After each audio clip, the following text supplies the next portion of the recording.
This is part two of our discussion.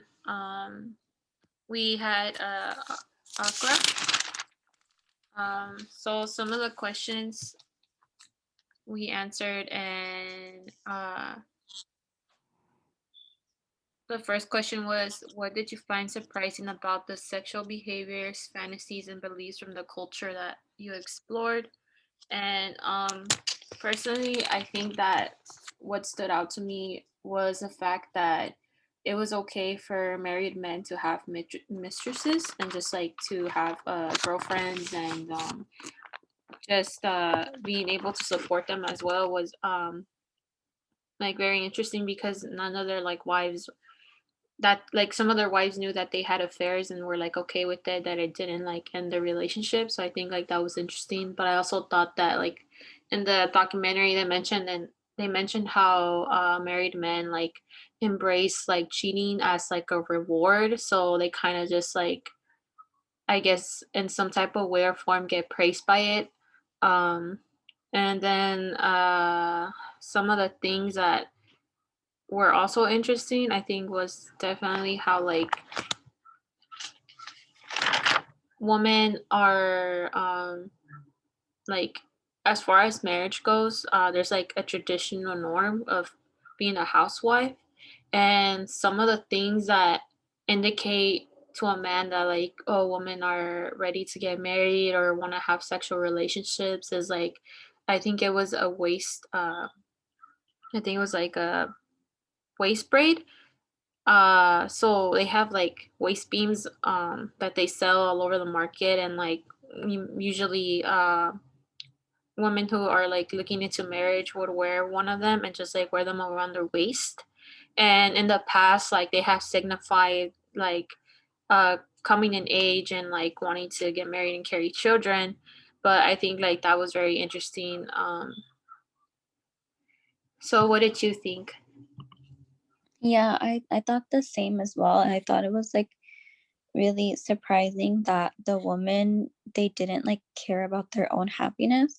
Like when the reporter, she asked them like, okay, well, your husband cheats on you and he has all these like girlfriends and mistresses, but like what about you? Like what about like how you feel and your happiness? And they just kind of were like, it doesn't matter, like as long as they're still with me and like taking care of me and things like that. So I found that really surprising that it's like so toxic that they don't even care about their own feelings and emotions. And it was just, it's surprising how everything made sense to them, because it doesn't make sense to us, right? So it's like I don't understand like how they make sense of it. Like when they were saying that that if like if the man cheats on the wife and they bring it to the church, then it's like they just have to say sorry. But if the woman cheats on the man and they go to the church, then they have to have a divorce. Yeah. So it was just like weird and surprising that like all this stuff just made sense to them. And I guess it's like a part of their tradition and their culture. But yeah, it was really surprising because it didn't seem like a real relationship. Like I don't know what you would call that. Definitely. And then the next question was, what are the significant differences you see between U.S. culture, behaviors slash expectations in the culture you're exploring? So, for that one specifically, I did added like a note to it, and that was kind of like how in the U.S. I feel like women embrace feminism more than like in the country in Accra, Yeah. and like if women would embrace like some type of like overpower or like independency, I feel like it would. I think they mentioned that it tends to push men away. Um, Mm-hmm. and then in the United States too, there's more financial security among women. Like you don't need men to like have that financial security or be successful or to Mm-hmm. survive. While in Accra, like women needed to marry men to carry that like financial security to like provide and survive themselves. And I feel like Yeah. it's interesting to like see like the difference. Um, I don't know what difference you saw. Yeah, mine pretty much also I saw the same. Like I feel like in the US, like both the man and the woman are expected to be loyal. And, like in Ghana or in Accra, like it seems like the man can be more open about being disloyal. But like over here, like, you're if men are not being loyal, like they're trying to hide it. And women, like they're more independent, like they don't rely on a man. And I also feel like in the United States, like we're more sexually educated and like we have the privilege of having like sex ed in like elementary school or like a class like what we're taking now, like sexualities, where we're able to learn about the topic and like other cultures, but like they don't have that privilege of like, you know, being informed and educated. But like a similarity that I saw, like which was the next question, was like in Accra, like even though they don't have the privilege of learning about like sexuality, they Uh-huh. are eager to learn.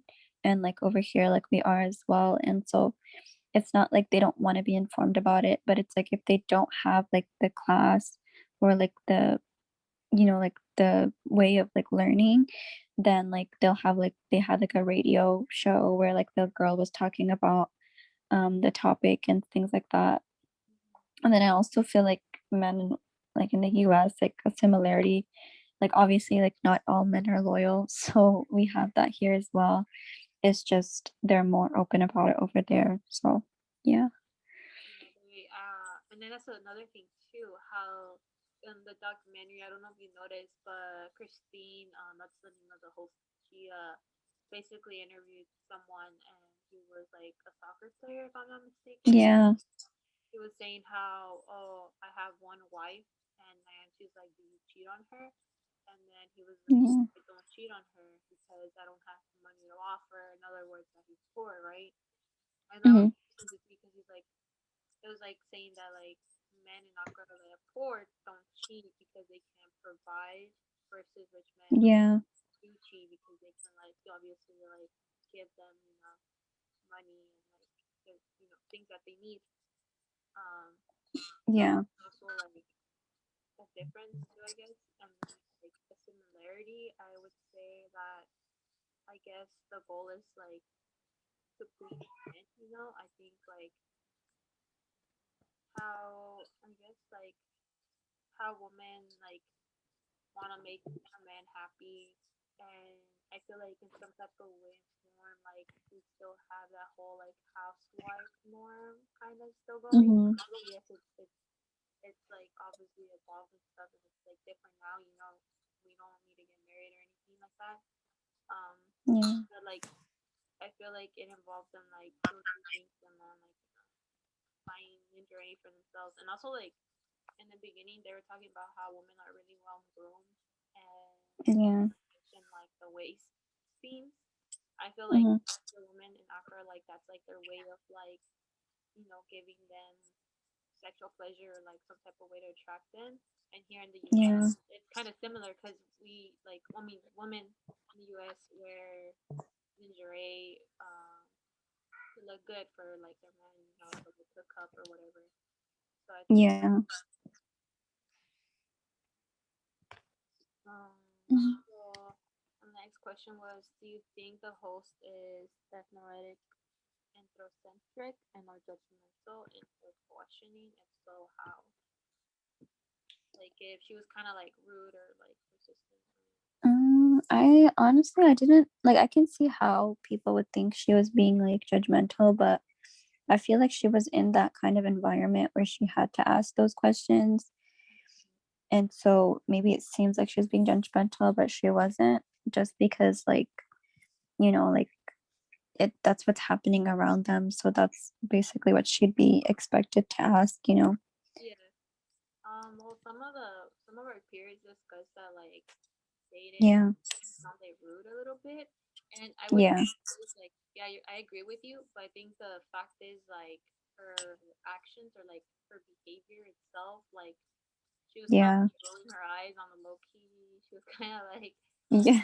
yeah, and I think that kind of made obviously like the interview like uncomfortable or like not uncomfortable, but just Yeah. you know.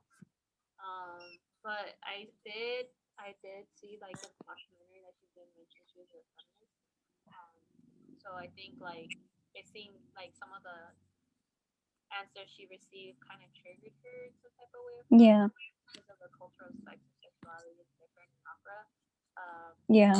but I think overall she did get like a lot of answers crossed through. Definitely like help herself understand the culture. Um, Yeah. but I also feel like she was kind of like judging other people's situations. If that makes sense to some point. Yeah. But I mean, I think that's just kind of how it goes. Yeah. And I think what would have been like a better response from her would have been like, just like refrain from like rolling her eyes and just Yeah. don't like, I think it would have been better if she like asked more about like how she did in the beginning, like, oh well, how does that make you feel, like instead of just being like so upfront about things. yeah, definitely. Um, and so how do you think like because she Christine was the hostess and she was asking questions and everything. So how does her response reflect Western morality? Um, I feel like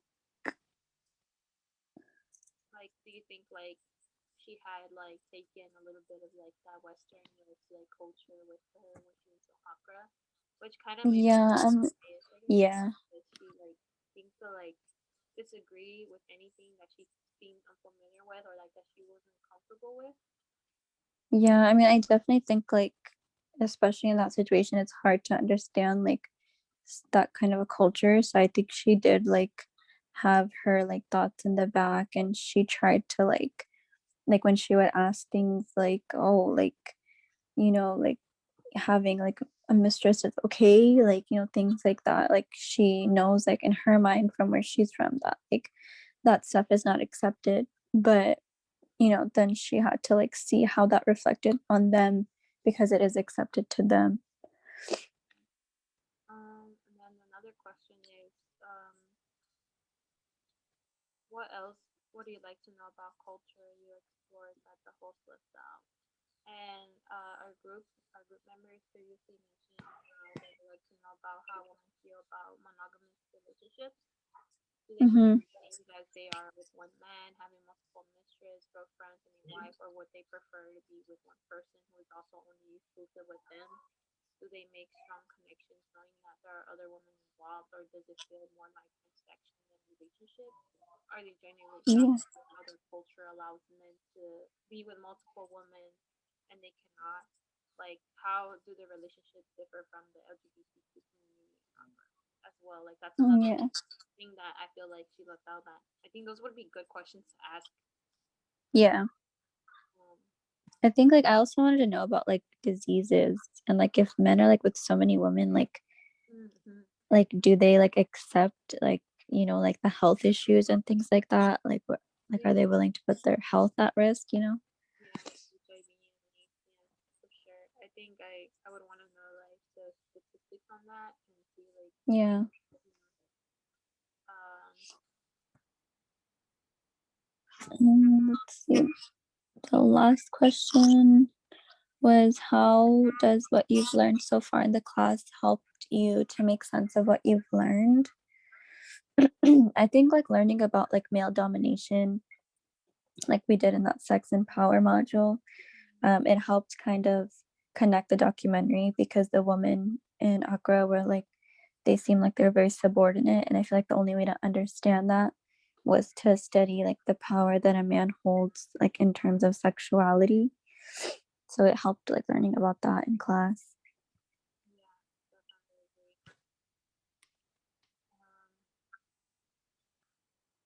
I feel like in a way like because I know like our group members mentioned how I also want to like point this out how they said each Yeah.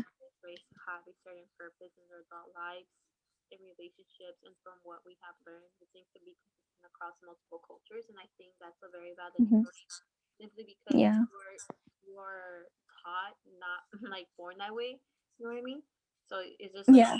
definitely like what you learn throughout your culture, and I think especially women in Accra seem to have struggled with talking about sex publicly, and like Yeah. sometimes like I feel like in Accra sexuality itself, like traditional wise sexuality was like not really meant for women, because I know in like in documentary they mentioned that. However, Mhm. women in Accra like want to be more aware of like sex and power. They want to like have that control, and they're trying to fight for, to Yeah. speak out and just have like, that respect, because they want that respect and power, Yeah. they're definitely like, um breaking the boundaries, against like the conservative perspective, I guess, on like sex talk. Yeah. So yeah, I think that was a really good point. Yeah. No, I agree as well. All right, so that's it for part two. Our